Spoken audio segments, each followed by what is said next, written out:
Sarum Nights is an amazing light and sound show which comes to the cathedral regularly. We've had it for the last few years, and this year's theme is about Renaissance. Well, the Renaissance was a significant point of change, especially in Western history, in philosophy, in mathematics, in science, and particularly in art.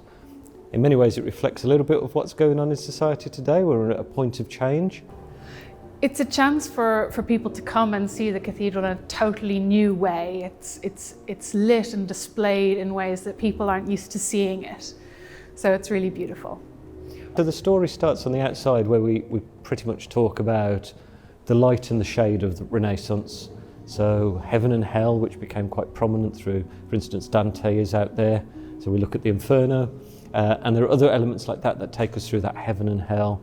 Also through the story of the crucifixion, which obviously was paramount within.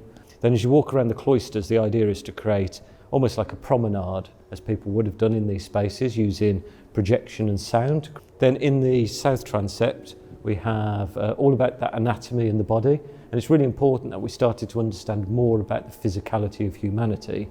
In the east end of the cathedral, we look at cultures in other parts of the world, which allow us to also recognise that at that time, things were happening which were not just about Western art and Western culture. So that allows us to reflect on that.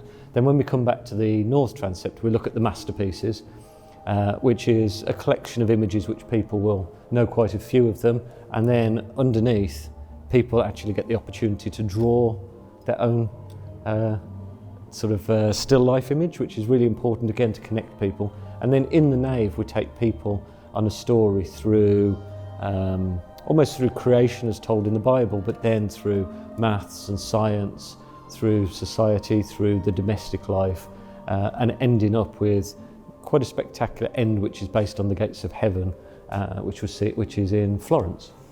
But I did see the display down the central nave, the main display inside, and I really enjoyed the creation piece. I thought that was really beautiful. Materiality of social life is included in as well.